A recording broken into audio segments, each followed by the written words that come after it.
तो friends, history की इस जर्नी में आपका स्वागत है। और पिछले वीडियो में हम लोग लेटर वैदिक पीरियड तक का कवर कर लिए थे और उसमें हम लोग जो पीरियड देखे थे वो रफली अराउंड 1000 BC टू 600 BC के आसपास का एरिया देखे थे। आज हम लोग का जो टाइम पीरियड रहने वाला है वो 600 BC से 326 BC के बीच में रहने वाला है। मैं 326 BC क्यों लिख रहा हूँ ये मैं आपको बाद में बताऊँगा, लेकिन इस दौरान ये जो पीरियड है इसे हम कहते हैं एरा ऑफ महाजनपद, यानी कि महाजनपद का दौर। ठीक है, तो सबसे पहले समझना होगा हमें कि महाजनपद होते क्या हैं। ठीक है, तो जैसा कि मैंने आपको पिछले वीडियो में बताया था कि ऋग वैदिक पीरियड में जन का कॉन्सेप्ट होता था। जन वॉज लाइक टेरिटरी। ठीक है, और उसका जो चीफ होता था वो जन का चीफ होता था राजन, और वो ट्राइबल चीफ कंसीडर किया जाता था। तो ऋग वैदिक पीरियड में चूँकि लोगों के पास, राजा के पास इतनी ज़्यादा ज़मीनें नहीं होती थी, इसलिए वो जो है बेसिकली जन में रूल करते थे। फिर लेटर वैदिक पीरियड में आते आते उनकी टेरिटरी थोड़ी सी बड़ी बड़ी होने लगी, और वो जब उनका विस्तार पूर्व की तरफ होने लगा और साथ में साउथ की तरफ होने लगा, तो उनका जो मेन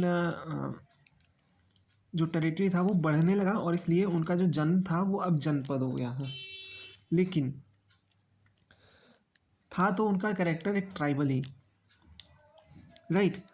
लेकिन जब लेटर वैदिक पीरियड से भी पार्टिकुलरली हम बात करते हैं और आगे की बात करते हैं, बेसिकली अगर हम बात करें, अगर पीरियड फ्रॉम 600 BC ऑनवर्ड्स, तो यहाँ पे आते आते क्या होता है कि 600 BC से ही, BC के आने से पहले से ही एक्चुअली शुरुआत हो जाती है, लेकिन फिर भी आप रफली मान के चलते हैं 600 BC के आसपास से यहाँ से ये होने लगता है कि अब जो कुछ ट्राइबल चीफ थे या कुछ ट्राइबल स्टेट थे, जनपद थे, वो कमज़ोर थे लेकिन कुछ मजबूत भी थे। तो जो ताकतवर जनपद थे उन्होंने कमज़ोर जनपदों को अपने में मिलाना शुरू किया, और जब उन्होंने कमज़ोर जनपदों को अपने में मिलाना शुरू किया तो वो जो ताकतवर जनपद था उनका एरिया बढ़ने लगा। उनका एरिया बढ़ने के साथ साथ उनका पावर भी बढ़ने लगा। तो वो जो अब थे, अब उन जनपदों की संख्या जो थी वो घट धीरे धीरे घटने लगी, और वो पावरफुल जनपद का जो आकार है वो भी बढ़ने लगा, और इसलिए वो अब जनपद से महाजनपद होने लगे। यानी कि जनपद मतलब होता था आपका डिस्ट्रिक्ट, और महाजनपद मतलब होता था आपका बिग स्टेट्स। तो यहाँ से ही महाजनपद का कॉन्सेप्ट आपका आता है। तो वही इस स्लाइड में लिखा है कि इन लेटर वैदिक period the tribal organization changed its identity and gradually shifted to the territorial identity, and the area of settlements were now regarded as a janpadas or states. Mahajanpadas represent the state system that emerged in 6th century BC. The process of emergence of Mahajanpadas were initiated by certain important economic changes. Right. अब ये economic changes क्या है? तो सबसे पहली बात ये है, मैंने आपको बताया था पिछले वीडियो में कि 900 BC ऑनवर्ड्स आयरन की खोज हो चुकी थी, और आयरन की खोज एक बहुत ही बड़ा रिवोल्यूशनरी एस्पेक्ट था, जिसकी वजह से पूरी इकोनॉमी चेंज हो गई। और जब इकोनॉमी चेंज हुई तो इसने बहुत हद तक पॉलिटिकल चेंज को भी इनिशिएट किया। जैसे समझिए, आयरन की खोज हुई। आयरन जो था वो कॉपर से ज़्यादा भारी मेटल कंसीडर किया जाता है। अब इसका मतलब ये है कि जो आयरन से बने औजार होंगे यानी टूल्स होंगे, they are much more precise and much more powerful than the copper ones. Like so होता ये था कि जब कॉपर के टूल्स यूज़ होते थे तो एग्रीकल्चर में इतनी ज़्यादा प्रोडक्टिविटी नहीं होती थी। ऑल्दो अगर मैं बात करूँ स्टोन टूल्स से, तो स्टोन टूल्स के कंपैरिजन में कॉपर टूल्स अच्छा परफॉर्म करते थे, but at the same time अगर मैं बात करूँ कि एक इकोनॉमिक या एग्रीकल्चर में आपको एक ज़्यादा चीज़ें प्रोडक्शन सरप्लस प्रोडक्शन हो, तो ये पॉसिबल नहीं था कॉपर टूल से, ये पॉसिबल हुआ आपके आयरन टूल से। वहीं अब चूंकि आयरन जो था वो कॉपर मेटल से ज़्यादा भारी था, इसके टूल्स अगर इतने इफ़ेक्टिव थे तो जाहिर सी बात है कि इसके हथियार भी बहुत इफ़ेक्टिव रहे होंगे। तो यही हुआ कि इस टाइम पे जो आयरन से बने हुए जितने भी हथियार थे, जैसे कुल्हाड़े थे या फिर भाले थे, तलवार थे, इस तरह के जितने भी उपकरण थे, they were much more stronger and much they have much more sharper than the copper ones. तो अब लड़ाई में इन हथियारों का इस्तेमाल होने लगा। तो अब ये महाजनपद जो है ये अब इन हथियारों का इस्तेमाल करने लगे। और हम आगे जब मगध की कहानी बताएंगे तो उसमें आपको समझ में आएगा कि ये आयरन का एक्सटेंसिव यूज़ किस तरीके से और कैसे हमें देखने को मिलता है, राइट। फिलहाल तो ये हमारा आप समझिए कि महाजनपद का कॉन्सेप्ट यहाँ से आता है। Before going to our main topic, आप ये समझिए कि ये आपके कुछ महाजनपद थे। एक्चुअली में क्या है कि जो हमारे लिटरेरी सोर्सेज और कई सारे आर्कियोलॉजिकल सोर्सेज भी मिले हैं हमें, उससे हमें पता चलता है कि इन एंड ऑल इंडिया में 16 महाजनपद थे, यानी 16 महाजनपद, और उनके जो कैपिटल थे वो कुछ यहाँ पे हैं। तो मैं इस मैप में बार बार आता रहूँगा ताकि आपको लोकेशन के साथ साथ इन महाजनपदों की चीज़ें अच्छे से जो इससे जुड़ी हुई और चीज़ें उनको मैं अच्छे से आपको बता सकूं, राइट। तो आप इसको एक बार अच्छे से देख लीजिए, हालांकि मैं बता दे रहा हूँ एक रफली, क्योंकि मैं डिटेल में मेरी स्लाइड में आपको देखने को मिलेगा। लेकिन फिर भी क्या है कि मैं स्लाइड से ज़्यादा मैं आपको एक्सप्लेन करने में ज़्यादा फोकस करूँगा। स्लाइड तो आप देख के पढ़ ही लेंगे, लेकिन क्या फ़ायदा अगर मैं यहाँ पे अगर आपको बताऊँ और सिर्फ स्लाइड पढ़ के बता दूँ, तो कोई मतलब नहीं होगा ना। तो मैं आपको स्लाइड तो आपको जो मिलेगा वो तो मिलेगा ही, लेकिन इसके साथ मैं आपको एक्सप्लेनेशन भी दे रहा हूँ। बहरहाल, तो कंबोज ये आपका नॉर्थ वेस्ट में पड़ता था, और एरिया जो माना जाता है ये आपका Tajikistan, some parts of North Western Frontier Province और कश्मीर का रीजन इस रीजन में आता था। तो ये आपका जो कंबोज था ये आपका कंबोज रीजन माना जाता है। इसकी जो कैपिटल थी वो राजपुरा थी, ठीक है, जो कि आजकल राजौरी यानी कश्मीर में पड़ता है। तो ये हो गया कंबोज। दूसरा है आपका गांधार। गांधार जो आपको पड़ता है ये आपका ईस्टर्न अफगानिस्तान और नॉर्थ वेस्टर्न इंडिया में पड़ता था। इसकी जो कैपिटल हुआ करती थी वो तक्षशिला थी, या टैक्सिला कहते हैं। मॉडर्न डे आज के जो टैक्सिला जो कैपिटल है ये टैक्सिला जो पड़ता है, आई थिंक ये पाकिस्तान में पड़ता है। पाकिस्तान का कौन सा जगह है आई थिंक याद नहीं है, तो वहाँ पे ही पड़ता है टैक्सिला। तक्षशिला इसका दूसरा नाम है। फिर तीसरा आता है हस्तिनापुर, सॉरी कुरु। तो कुरु जो जनपद था, इस कुरु महाजनपद की राजधानी आपकी हस्तिनापुर थी। एक्चुअली में Hastinapur is not better to say, इसको हम कह सकते हैं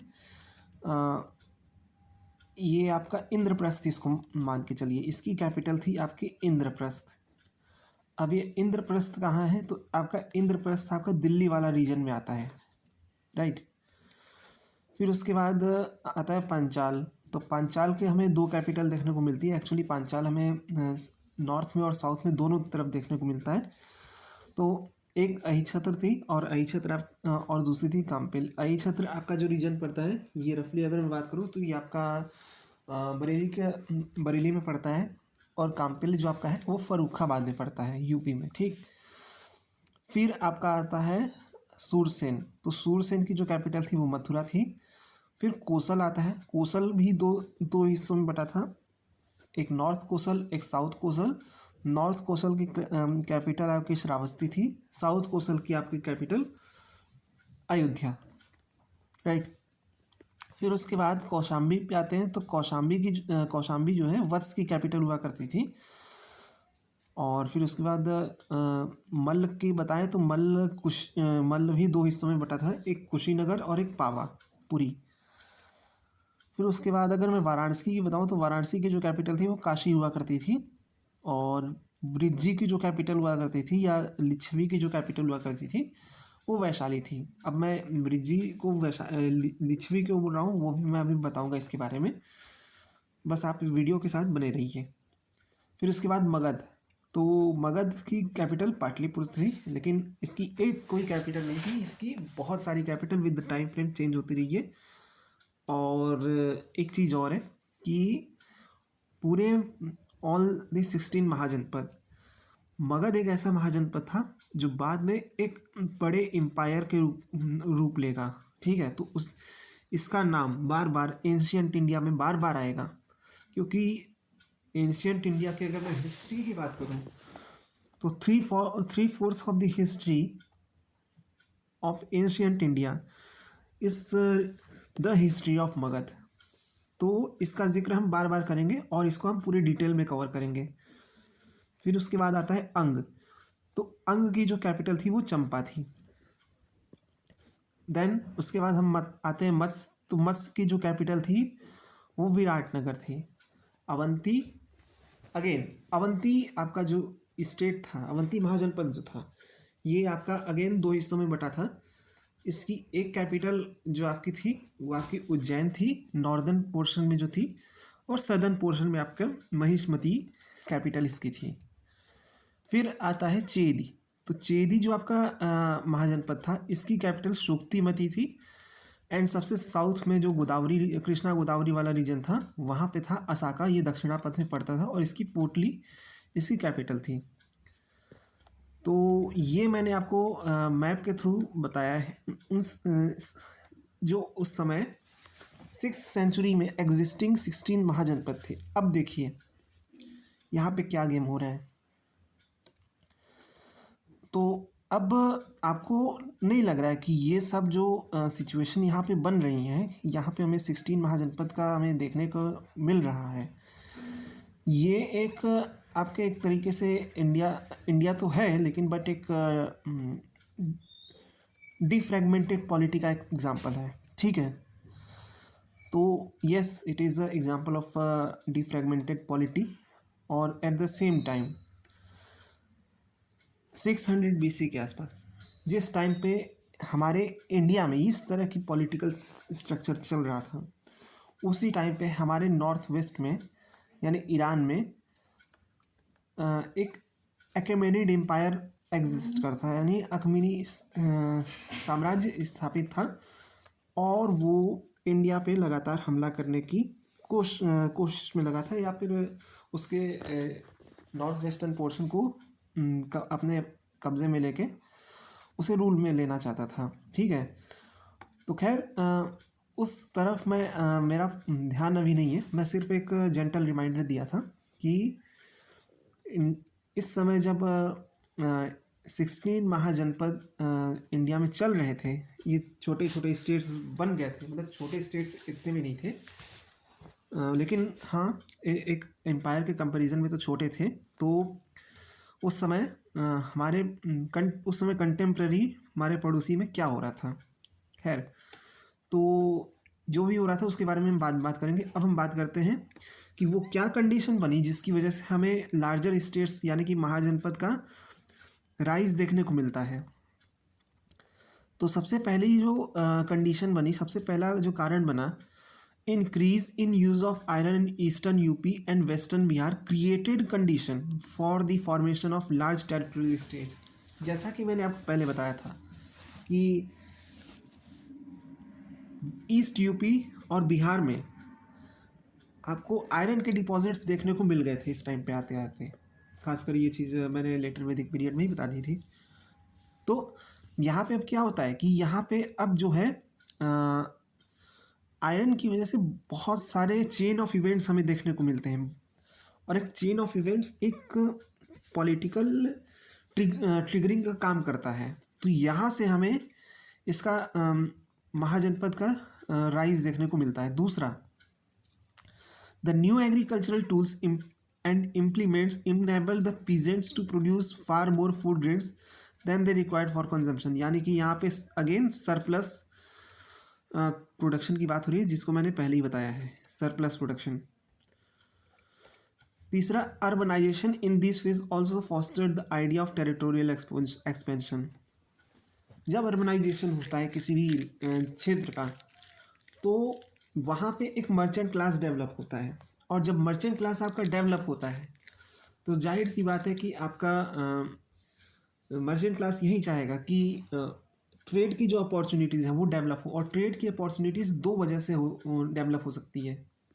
या तो आपका जो एग्जिस्टिंग एम्पायर है वो पावरफुल हो और वो आसपास के जो इलाके हैं उनको कब्जे में ले ले, या फिर आपके जो आप सराउंडिंग्स में नेबर्स हैं उनके साथ आपके अच्छे रिलेशंस हों। लेकिन आमतौर पर उस टाइम पे जबकि हर स्टेट्स ऐसा मतलब उनके बीच में रिलेशन इतने अच्छे नहीं थे, लोग एक दूसरे को मारने काटने पे उतारते, तो यह एजम्पशन मारना ही गलत है। इसलिए यहाँ पे जब अर्बनाइजेशन होता है और हमें यहाँ पे मर्चेंट क्लास दिखाई देने को मिलता है, तो यहाँ पे हमें एक तरीके से हम कह सकते हैं कि ये टेरिटोरियल एक्सपेंशन के लिए एक फेवरेबल ग्राउंड बन जाता है। ठीक, तो ये एक चीज़ हुई। अब हम बात करते हैं 16 महाजनपद की जो एग्जिस्ट करते थे। ठीक है, अब 16 महाजनपद की हम बात कर रहे हैं। We are talking about the 16 mahajanapada, but how can we get the information that there were exactly the 16 Mahajanpad in and all, right? So we have to understand that there were some literary sources which are giving us idea about the Mahajanpads. उसमें से सबसे पहला नाम आता है, Buddhist text है, उसका नाम है अंगुत्तर निकाय। तो अंगुत्तर निकाय आपको बताता है कि there were in an old 16 mahajanapada. ठीक है, जिनमें से कुछ के नाम है काशी, कौशल, अंग, वजी, मल्ल, चेदिवत्स, कुरु, पांचाल, मत्स्य, सूरसेन, असाका, अवंती, गांधार एंड कंबोज। सबके बारे में बताऊंगा। जैन सोर्स आपका है, तो जैन सोर्स में भी आपका ये 16 महाजनपद के नाम बताते हैं। तो ये सारी चीज़ें हमें देखने को यहाँ पे मिल जाती हैं। अब जैन सोर्सेस का नाम है भगवती सूत्र। खैर, अब हम वन बाय वन ऑल महाजनपद को डिस्कस करते हैं। तो हमारे टॉपिक ऑफ डिस्कशन का सबसे पहला जनपद आता है काशी। काशी के बारे में अगर मैं बताऊं तो region around Varanasi form the mahajanapada of Kashi, यानी कि बनारस का जो क्षेत्र माना जाता है बनारस का, वो काशी महाजनपद के अंडर में आता था और बनारस इसकी राजधानी हुआ करती थी। एक बात। दूसरी बात, ये जो काशी वाला रीजन था ये वरुणा और असी इन दोनों के बीच में स्थित था, इसलिए इसे वाराणसी का नाम यहाँ से पड़ गया। ठीक, यहाँ पे हमें कई सारे बौद्ध कला का जातक कथाएं हमें देखने को मिलती हैं, तो इसलिए ये एक इम्पॉर्टेंट बुद्धिस्ट साइट भी कंसीडर किया जाता है। जातक कथा हमें ये बताती है कि काशी को लेकर कौशल, मतलब काशी को लेकर नहीं, एक्चुअली में काशी, कौशल, अंग और मगध इन सभी के बीच में एक बड़ी लंबी लड़ाई छिड़ी हुई थी, और यहाँ पे इस एरिया को कब्जे में, मतलब इस एरिया पे अपने डोमिनेशन बरकरार रखने के लिए इन चारों ही पावर्स में काफ़ी ज़्यादा झगड़ा हुआ करता था। Brihadratha of Kashi had conquered Kosal, but Kashi was later incorporated into Kosal by King Kans during the Buddha's time. तो कुल मिला के बात ये है कि यहाँ का एक राजा हुआ करता है बृहद, उसने कोसल को कब्जे में लेने की कोशिश की, लेकिन आखिरकार ये कोसल के अंदर नहीं आ गया। अब हम बात करते हैं दूसरा जो हमारा आता है, वह है आपका कोशल। तो the kingdom of Kosala during the early time of early Buddhism was mighty important. It was divided into two broad divisions: northern Kosal with its capital at Shravasti, and southern Kosal and its capital in Ayodhya. ये तो इसकी location के बारे में बात हो गई। अब हम एक और चीज़ बताते हैं कोसल के बारे में। यहाँ का जो राजा था उसका नाम था प्रसेनजीत। वो एक हिस्टोरिकल फिगर माना जाता है, और ये जो है मगध का किंग हुआ करता था, जिसका नाम था बिम्बसार। इसके बारे में मैं बाद में बताऊंगा। तो इससे इसका काफ़ी ज़्यादा संबंध भी था। ठीक है, एक बात रीजन की अगर बात करें तो इसका जो एक्सटेंशन हुआ करता था वेस्ट में, जो आपका था, ये आपका वेस्ट में हमें गोमती से सराउंडेड देखने को मिलता था। साउथ में आपका सरपिका सई नदी को देखने को मिलता था, राइट। और ईस्ट में जो इसका बाउंड्री था वो सदानीरा यानी गंडकी से था, और नॉर्थ में नेपाल हिल से इसकी बाउंड्री हुआ करती थी। तो ये आपका क्वेश्चन हो गया। फिर आता है आपके पास अंग की। तो अंग की अगर मैं बात करता हूँ तो अंग रफली corresponded the region between the Bhagalpur and Munger in Bihar and parts of Bengal. तो अंग बेसिकली आपका बिहार और बंगाल का इलाका जो था, यानी ईस्टर्न बंगाल का जो एरिया था वो आपका था। मैप में आप समझ सकते हैं, आपको मैंने वैसे पहले ही दिखाया था, लेकिन आप फिर से एक बार देख लीजिए। ये आपका अंग है, राइट, और ये आपका कोसल रह गया। और कौन सा मैंने बताया था, और फिर मैंने आपको बताया था काशी। तो आपका जो काशी पड़ता है, काशी ये है, ठीक। तो ये आपके हो गए। फिर उसके बाद अगर हम इसकी लोकेशन की बात करें तो river Champa formed the boundary between Magadha in west and Anga in east. Champa was its capital. तो चंपा नाम की एक नदी भी थी, और वही मगध और अंग के बीच में सीमा निर्धारण का काम करती थी।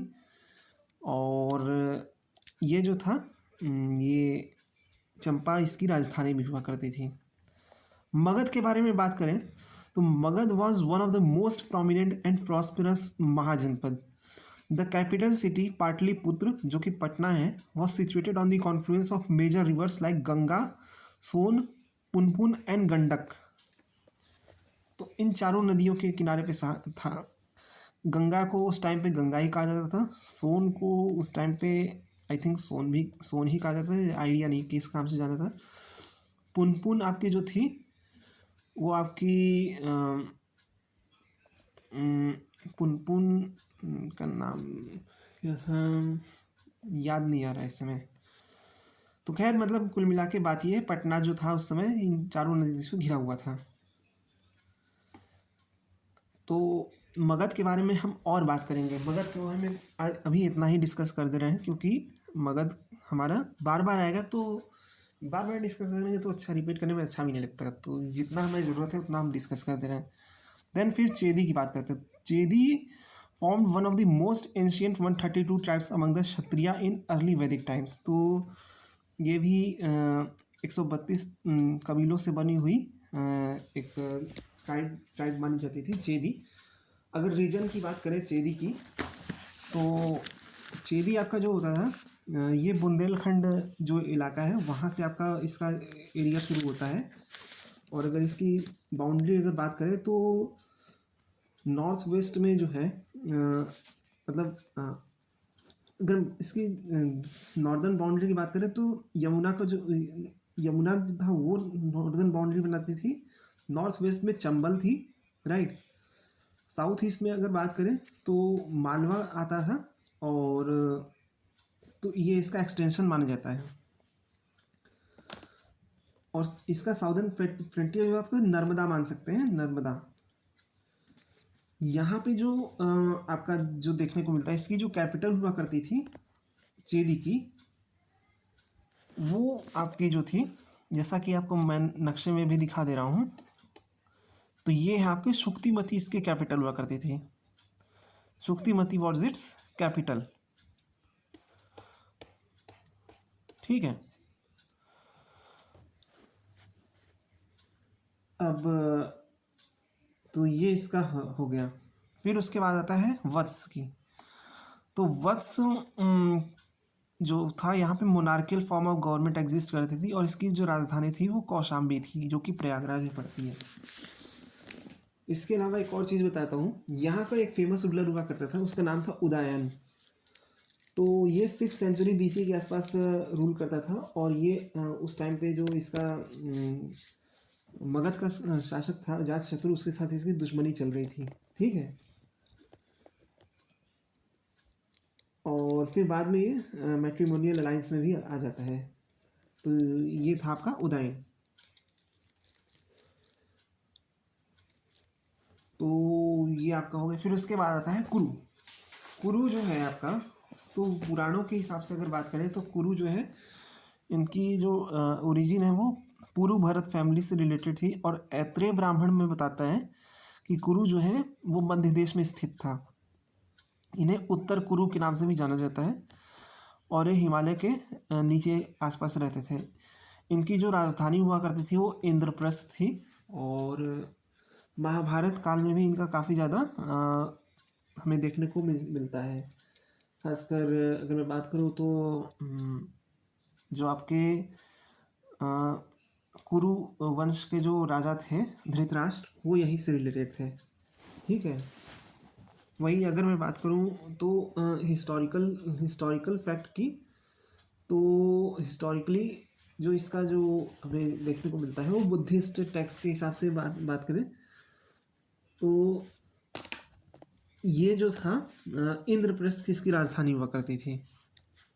दूसरी चीज़ यहाँ पे कुरव्य नाम का एक टाइटुलर किंग, चैप्टियन किंग होता था, जो कि इस रीजन को रूल करता था। ठीक है। तो इससे ज़्यादा हमें इसके बारे में जानने की ज़रूरत नहीं है। फिर आता है पांचाल।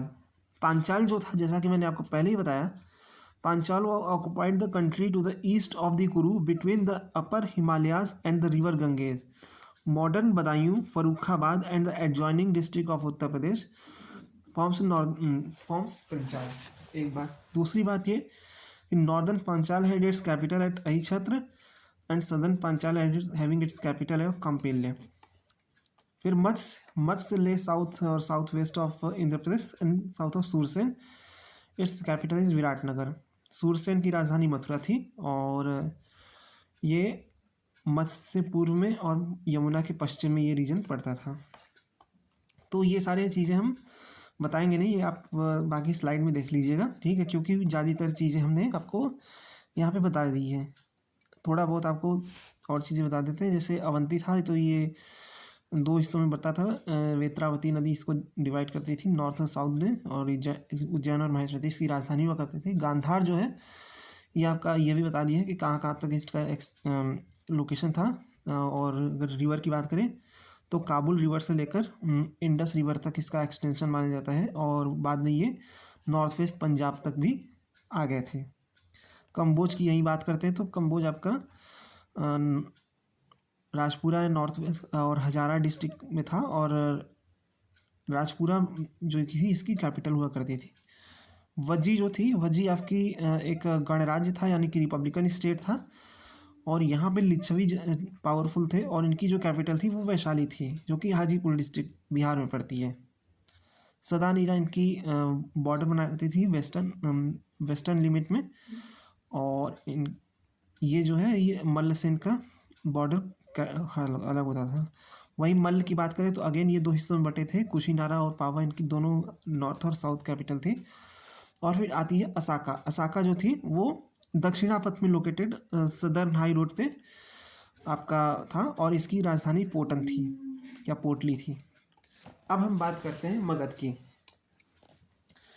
तो अगर हम मगध की बात करते हैं तो मगध के बारे में हम सबसे पहले ये समझना होगा कि आखिर मगध इतना हमारे लिए इम्पोर्टेंट क्यों है।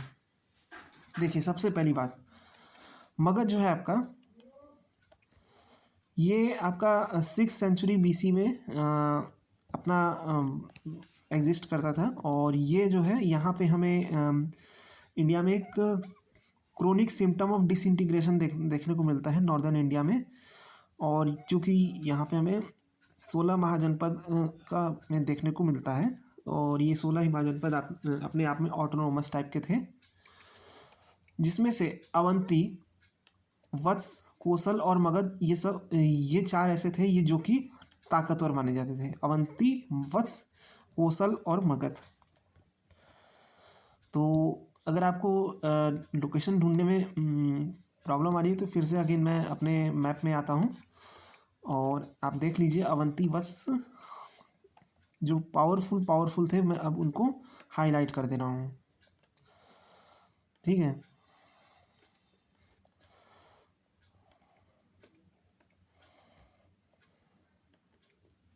ओके। तो इस मैप के हिसाब से अगर मैं बात करूं तो अवंती हमारा हो गया, वत्स हो गया, मगध हो गया और कोसल। तो इन 16 महाजनपद में से ये 4 ऐसे महाजनपद थे जो कि पावरफुल कंसीडर किए जाते थे। ठीक है, अब जाहिर सी बात है कि चारों अपने आसपास के जो एरिया रहे होंगे इनको कब्जा लिए होंगे, तो इन चारों में इसी चीज़ को लेकर झगड़ा होता था। तो वापस से अपने इस पे आते हैं। Magadha empire rose into prominence by aggrandising upon other weaker states.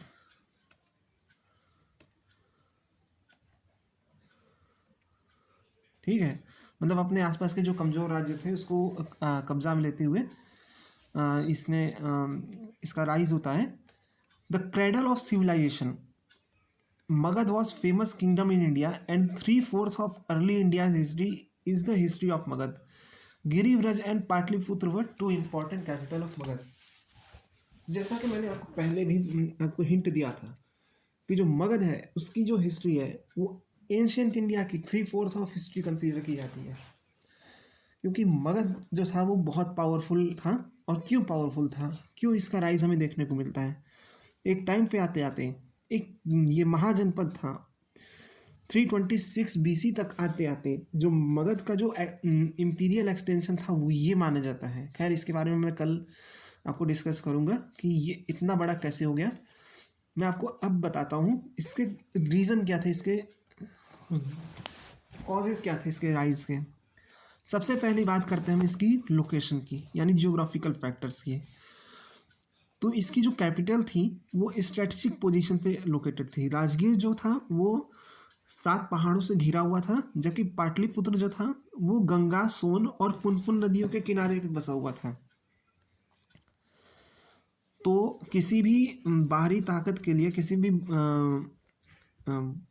अन्य महाजनपद के लिए इनकी राजधानी को कब्जे में लेना इतना आसान काम नहीं था जितना मगध को प्रोटेक्ट कर या पाटलिपुत्र को प्रोटेक्ट करने में था। दूसरा, जो रिवर्स थी ये मिलिट्री मूवमेंट को बहुत आसान बना देती थी, तो इसलिए भी इनका राइज ये काफ़ी ज़्यादा मदद किया। तीसरा, जो दक्षिण के जो जंगली इलाके थे वहाँ पे हाथियों का बहुत बड़ा झुंड रहता था, और इसकी वजह से मगध की जो सेना थी उसको पर्याप्त मात्रा में हाथी मिलने लगे, और इस वजह से उन्होंने अपने जो राइवल्स थे, जो बाकी तीन राइवल्स थे उनको हरा दिया।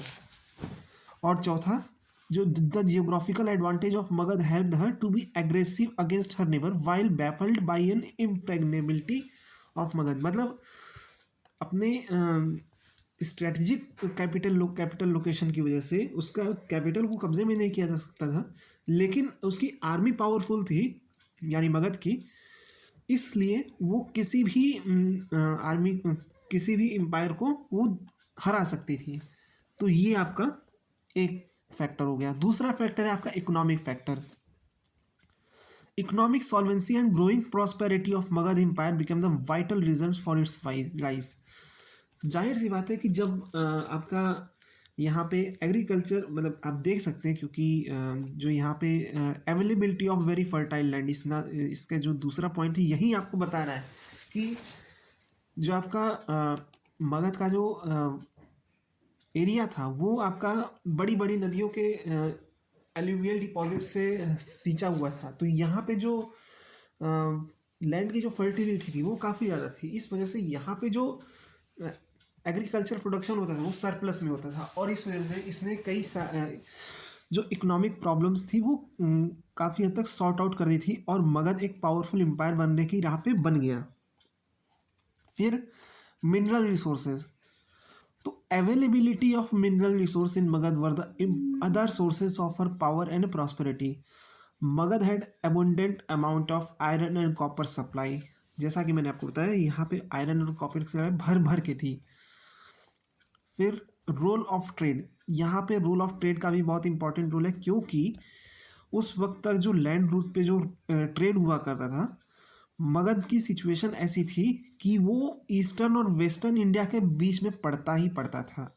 वे वापस से अपने मैप में आते हैं, क्योंकि इस तरह की चीज़ों को अगर आप सिर्फ फैक्ट्स के जरिए समझेंगे तो समझ नहीं पाएंगे, इसलिए आपको आपके लिए जानना ज़रूरी है कि अब देखिए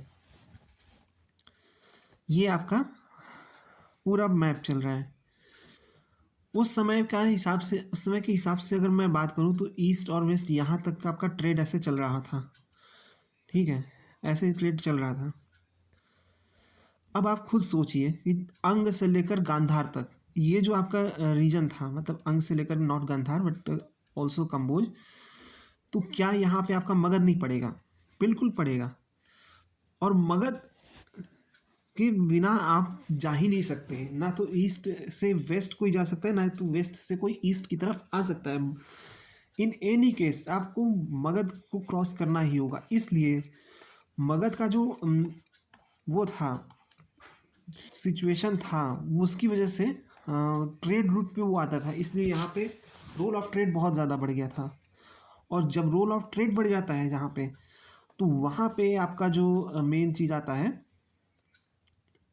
एक चुंगी, जिसे कहते हैं ड्यूटी, तो वो लगाते थे, जिससे इनका और रेवेन्यू जनरेशन का काम हो जाता था।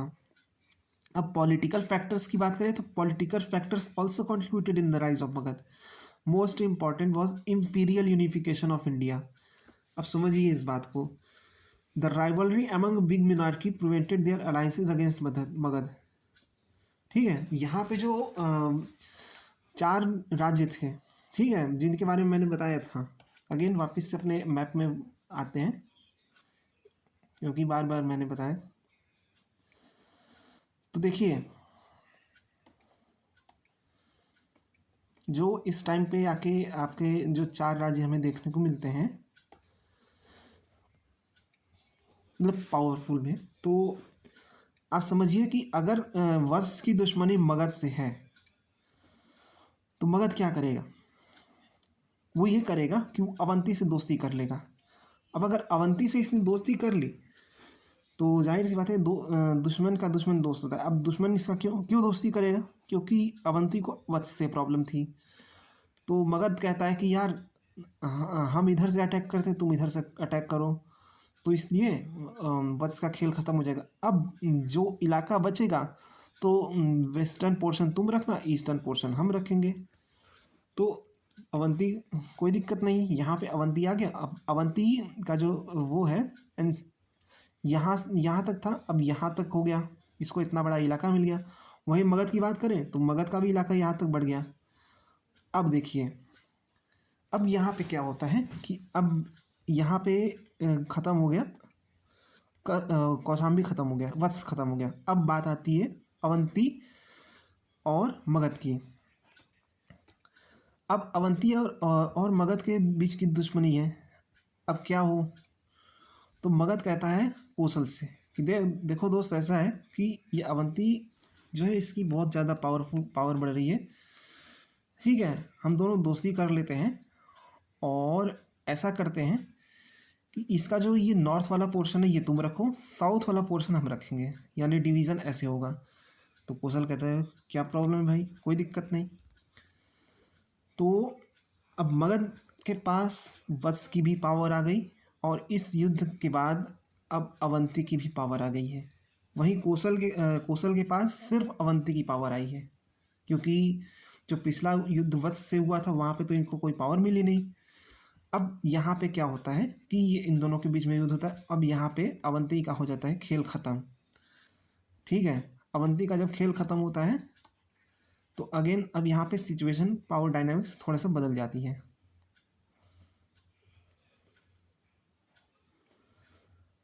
अब यहाँ पे क्या पावर डायनामिक्स बदलती है कि अब जो कोसल है, कोसल का जो रीजन है ये अब हो जाता है वो यहाँ से लेकर अवंती के नॉर्थ तक, अब ये ऐसे बढ़ गया है। वहीं मगध की बात करें तो not like this, we can say कि ऐसे, क्योंकि मगध का जो है वो अब ऐसे हो गया है अब, और ये ऐसे हो गया है। ठीक है, हालांकि ये सब इन सबको निपटा दिया गया था इस टाइम पे आते आते। तो इस टाइम पे आते थे यहाँ तक कि मगध का ये सब कब्जा हो गया और वाराणसी का भी, मतलब काशी भी कब्जा हो गया, ये सब हो गया। तो अब मेन दो पावर बची हैं, कोसल और मगध। अब इन दोनों की कंबाइंड पावर मगध के पास है, जबकि कोसल के पास सिर्फ अवंती की आधी ताकत है। क्या होगा? वही होगा जो पावरफुल होगा। तो यहाँ पे क्या होता है कि इस लड़ाई में अब तो क्योंकि सुपीरियोरिटी मगध के पास ज़्यादा थी तो उसने अवंती का कोसल का भी खेल खत्म कर दिया। और अब धीरे धीरे हमें कुछ कुछ नक्शा ऐसे ऐसे देखने को मिलेगा। मगध का जो नक्शा है वो इन सब इलाकों को तो ऐसे जीत ही लिया है, कोसल को भी इसने ख़त्म कर दिया है, हाँ, अवंती को भी इसने ऐसे ख़त्म कर दिया है। तो अब जो हमें इसका ऐसे देखने को मिलता है ये ऐसे देखने को मिल रहा है। ठीक, तो आई होप ये आप समझ गए होंगे मैं क्या बताना चाह रहा था। फिर आगे आता है डेंजर ऑफ फॉरेन इन्वेजन। यहाँ पे आते आते मैंने आपको पहले इसके बारे में हिंट दिया था कि यहाँ पे आते आते फॉरेन इन्वेजन का डेंजर हो जाता है, क्योंकि कई सारे उत्तर पश्चिम में आपके जो हैं ग्रीक्स पर्शियंस की पावर बढ़ने लगती है, तो उनकी तरफ से डेंजर आने लगता है। तो यहाँ पे भी इनको आ जाता है और central Paramount of the government यहाँ पे उस वक्त की ज़रूरत बन जाती है, जो कि मगध प्रोवाइड करता है। उसका आंसर मगध रहता है। और फिर इसके बाद मगध के पास एक स्ट्रॉन्ग और डिसिप्लिन आर्मी रहती है, जिसकी वजह से वो अपने सभी दुश्मनों को ख़त्म कर देता है। तो ये था आज का लेक्चर। कल हम पढ़ेंगे कि कैसे मगध जो है अपने इन सभी दुश्मनों को, यानी कि सभी महाजनपदों को अपने में मिला के एक 326 BC तक आते आते एक खुद को एक पावरफुल रूलर, एक पावरफुल एम्पायर बना लेता है। और फिर वहाँ से फिर आगे की क्या सिचुएशन हमें देखने को मिलते ही ये अगले वीडियो में समझेंगे। मिलते हैं आपसे नेक्स्ट वीडियो में। अपना ध्यान रखिए। जानता हूँ वीडियो थोड़ी लॉन्ग हो गई है, बट चीज़ें मुझे बताने ज़रूरी थी। आई होप आप बोर नहीं हुए होंगे। ठीक है, मिलते हैं आपसे नेक्स्ट वीडियो में। Thank you.